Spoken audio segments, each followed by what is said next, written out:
Well, welcome to Connecting from the Heart.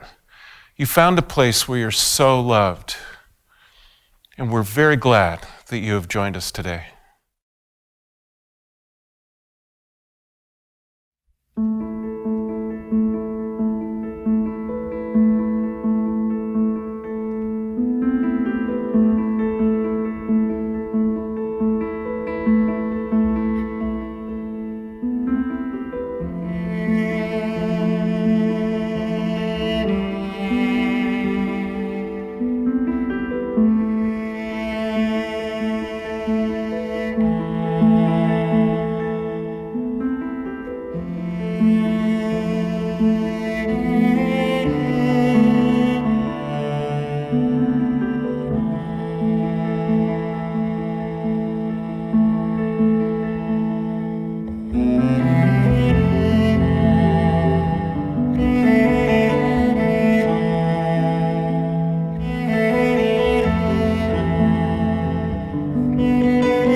Hi, my name is Inge, and I invite you to join me now for a meditation.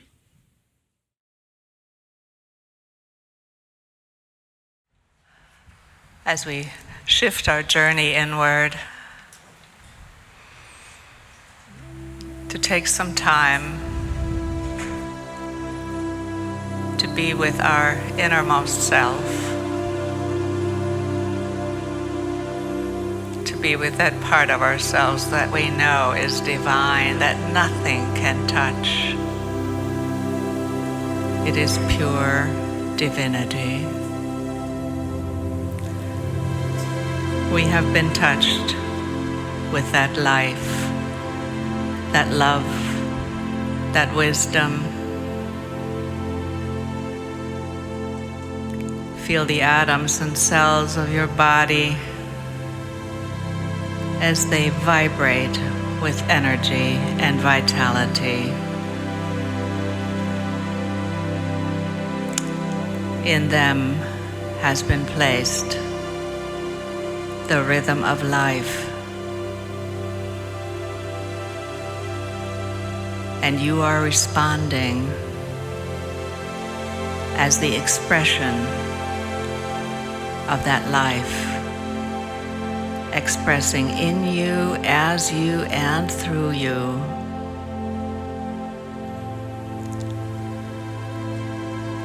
In the rhythm of life, you embrace the activities of the day. You reach out to others with love and understanding and compassion as we all navigate through the storms of life. We move through our community with the assurance that Spirit is guiding us every step of the way. Let me take a moment of silence to be with that thought as the music quietly plays and supports our thoughts.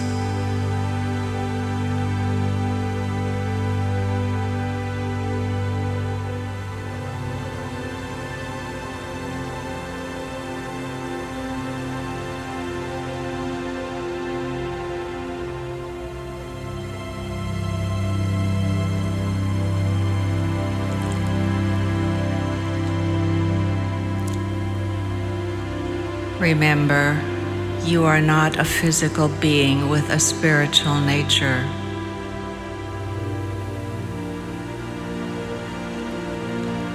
You are not your story, you are divine.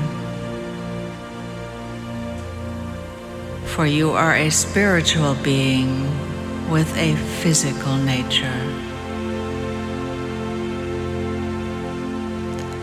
You are immersed in a physical life.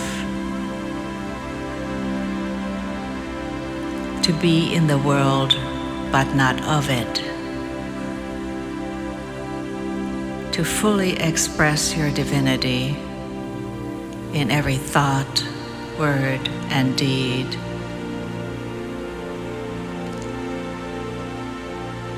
Life is an opportunity.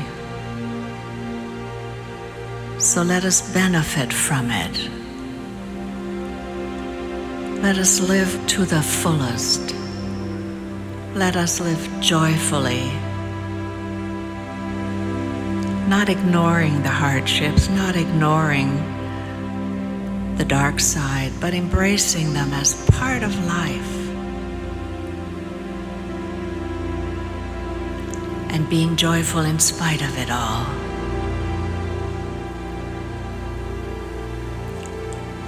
For that true divinity is joy. Joy that radiates out from the innermost being. For this we are grateful and we say, Amen and Amen.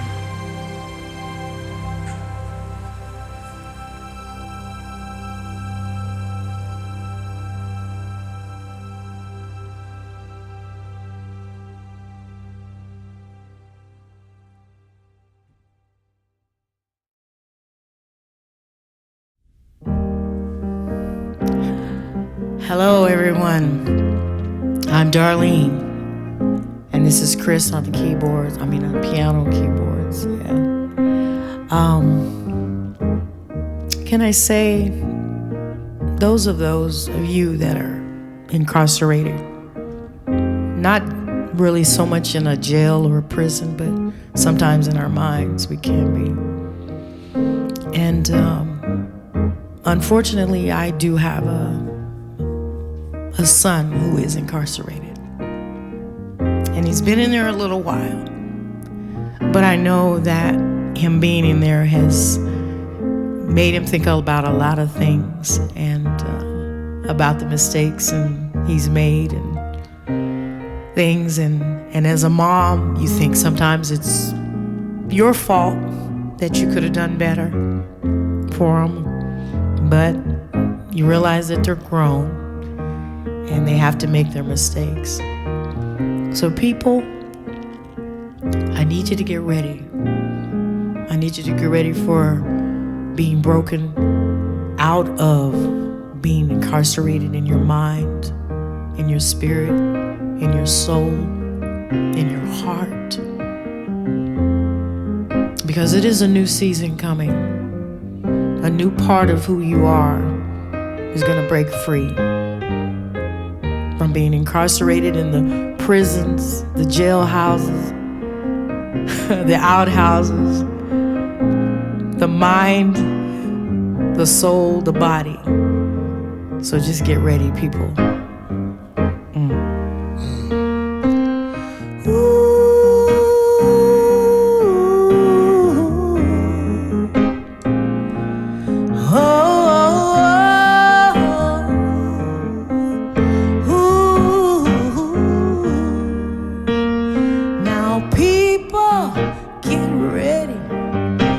The train is coming. You don't need no ticket. You just get on board. Now faith is the key. Open the doors and board them. For there's room for all those that my God loves the most. So get ready, get ready, get ready. For that train's coming soon. Don't you wanna ride, ride, ride, ride that glory train? Now people, get ready for the train to Jordan. It's picking up passengers from coast to coast. 'Cause that faith is the key. Open the doors and board them. 'Cause there'll be room for all those that he loves the most. Get ready for your peace and your joy. Get ready for your freedom. It's on the way.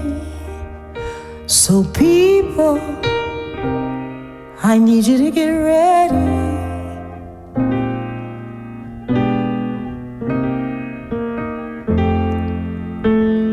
Get ready.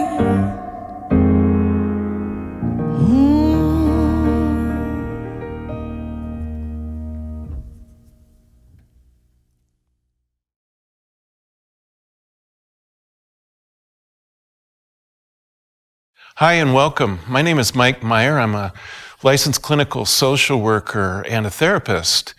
And I'd like to give you some ideas about trauma-informed therapy. The key word being trauma and another key word being informed. Before doing that, I want to give a couple caveats to this. One of them being that this is not meant to replace therapy. These are just some ideas. It'll be a mix of ideas between some of my experiences and also just some key principles around trauma that I've come to know and believe and study about. And also, if you're having a mental health crisis and if it's an immediate crisis, then please go to our website and click on the helpful links, and there'll be some resources there to help you through.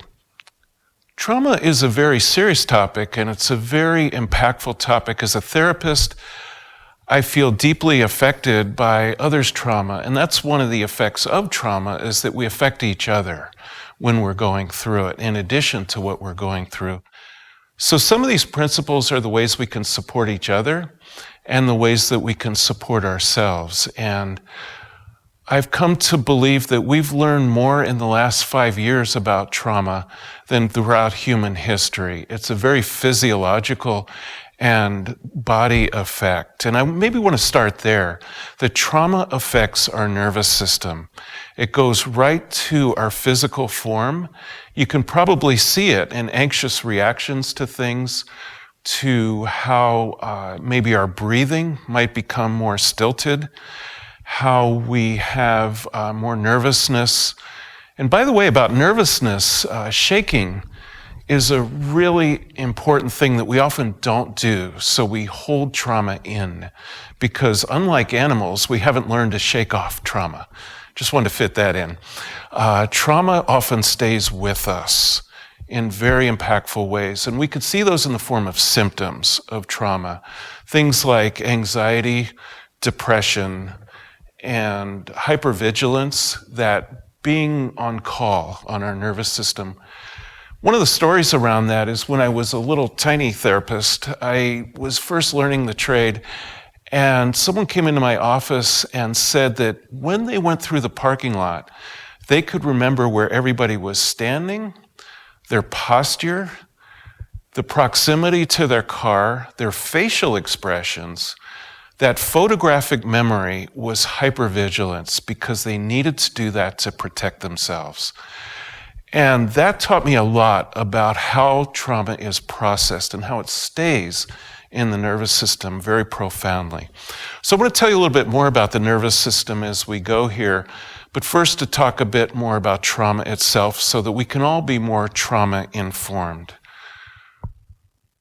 Trauma is often at the core of our human experience, and especially in developmental years. When we develop trauma when we're growing up, we have very few choices. We can either hold the trauma in our pain, or we can try to escape or disassociate.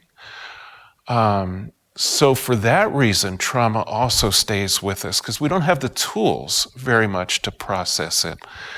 And that is really hard to see as a therapist because the lack of tools gets stuck in us, even though we do, as we grow, rediscover an array of tools to us that we're born with to be able to process trauma and loosen and shift trauma out of our bodies.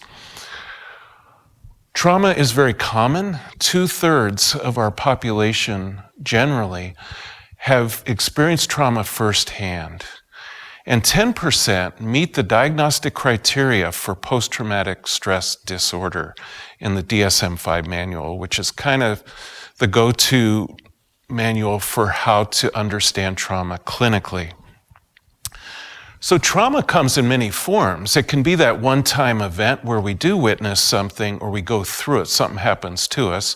I saw one yesterday, a pretty serious car accident, and could really recognize the trauma that people were going through. And that's the immediate event. Now, those people will have the trauma stay with them. It's a prolonged effect, and that's when it does stay in the body. That's, in a sense, another form of trauma, that prolonged, continuous symptom. And then there's also witnessing, which was the trauma I had in the car crash. I actually experienced a bit of trauma and had some effects. So my muscles would tighten and certainly some vivid memories of it. Those vivid memories can come in the form of flashbacks, and sometimes they're random. I see in the people that I work with that they get a bit intimidated by the randomness of the flashbacks, and that is to be expected. That is something that is not a level of severity. It's just understandable that that will happen, the randomness. Speaking of levels of severity, I've also come to find out that how we hold on to trauma is often dictated not only by the level of severity, but also by the environment that it's in. If it's a very constrictive environment, if it's a rigid household, if it's rigid, cultural, dogmatic type of environment, then we will experience higher levels of trauma. Those symptoms will stay with us more. So just to be aware of that how it's held is also an important part of trauma. At this point, I want to give a little hope to it because this is a hard thing to come to terms with. And I really want you to understand that first and foremost, resiliency and the ways through trauma are very available to us and they're very powerful. So to understand that resiliency means finding meaning in life, it means finding a vigorous approach to life even through some serious impactful events and ways that we can bounce back. And we can do that through social networking, turning to our friends, the very difficult experience of asking for help, which is something that I wish I could bottle and sell, because asking for help is a very difficult thing for most people to do in this society. And also to come to a form of acceptance of the event. Acceptance doesn't mean that we like the event or that it's something we approve of. It just means to acknowledge that it happened and to be ready for the effects that it might have. So towards that, there are some other ways to work with trauma when it happens, when we feel we're experiencing it, or possibly ways to talk to our friends about it. And talking to our friends means empowering our friends, means trusting them, trusting that their experience that they're telling us is true for them, and that we honor that truth, that we sink into that truth and really believe them and join with them in their experience. Also ways that we give them positive regard, that we don't judge them, but that we give them compassion and care in their experience. And also that we expect healing, that we expect them to heal, that we expect ourselves to heal when we go through something, that we're not forever trapped in this experience, that we can move through it physically and emotionally. And other ways to move through that can be really helpful include being out in nature. Nature is a great example of how to process trauma. It does it all the time, through the seasons, through interdependence of how it lets go, how it builds up. And that's what our nervous system is. It's a duality model of building up and letting go. And with trauma, we have to learn the skills sometimes to loosen, to soothe, to feel, to understand, to counteract that very natural survival mechanism of holding on to the trauma, to constricting. Both are equal parts of our nervous system. They're called the sympathetic and the parasympathetic nervous system, if you want to give the biological terms to them. So the parasympathetic is the soothing, and nature is a great tool for doing that. There's some techniques to working through trauma. Emotional freedom technique, or tapping, is one of those interventions or techniques that we often do as clinicians. EMDR, which is rapid eye movement, that's a process or a practice that goes back into the trauma, to understanding it. And the premise of that is that if we go back into it, that we can loosen it and that it will find its way to absorb through us another way, rather than the patterned way. So it almost looks like hypnosis, even though these days it's more used with sensors, but they're back and forth sensors. And that brings up another principle of absorbing experiences in trauma can help with brain flexibility and taking opposite messages and holding two opposite messages as being true. So an example of that would be, even though I'm deeply impacted by trauma, I'm able to heal from it.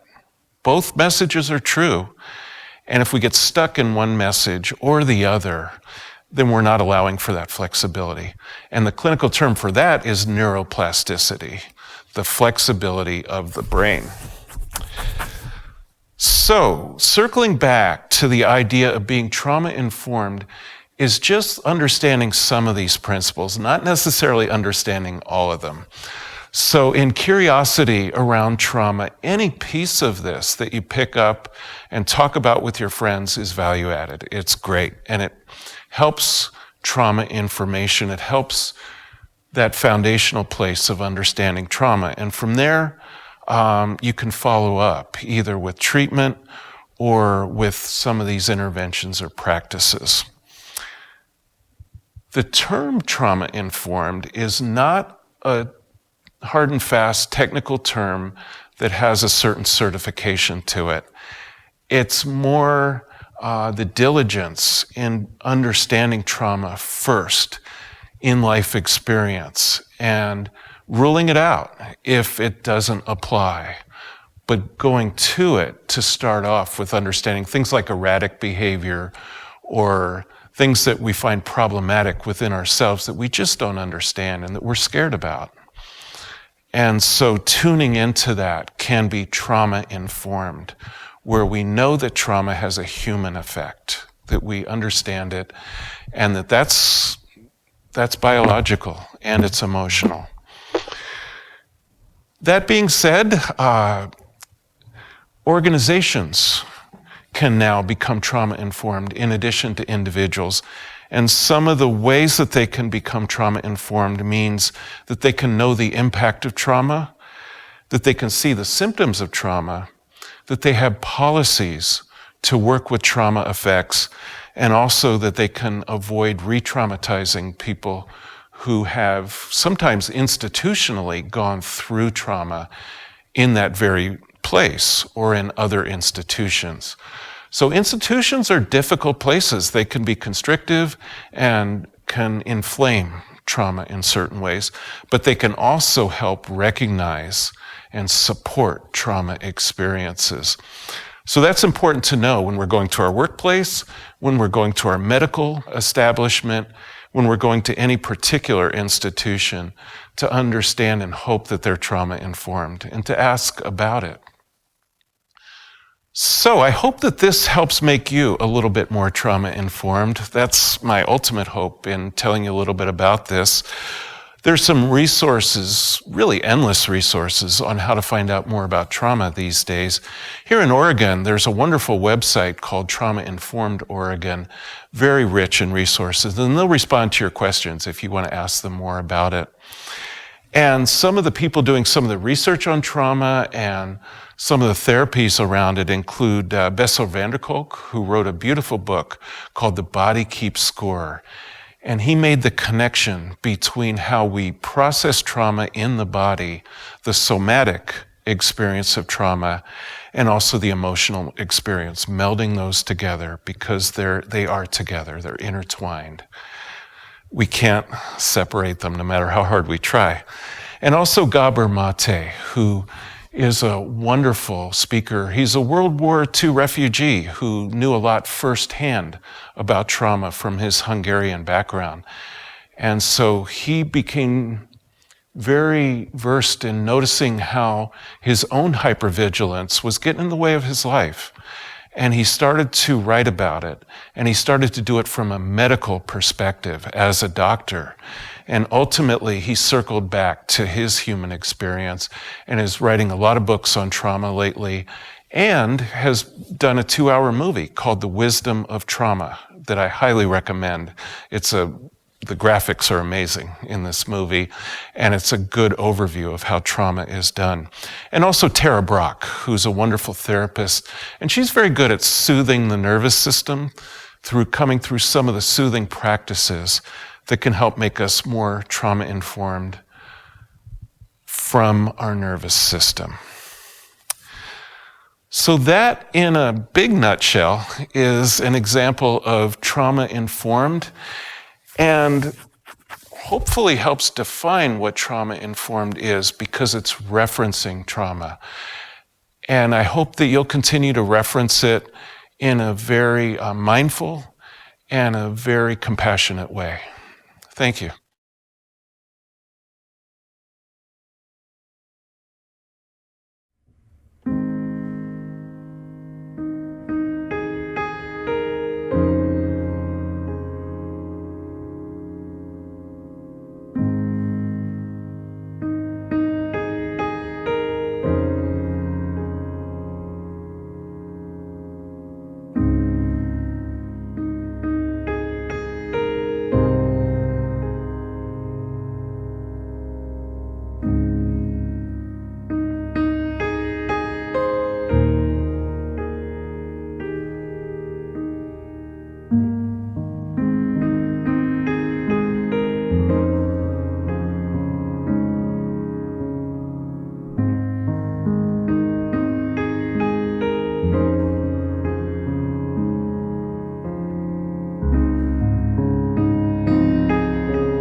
Don't you wanna ride, ride, ride, ride that glory train? Now people, get ready for the train to Jordan. It's picking up passengers from coast to coast. 'Cause that faith is the key. Open the doors and board them. 'Cause there'll be room for all those that he loves the most. Get ready for your peace and your joy. Get ready for your freedom. It's on the way. So people, I need you to get ready.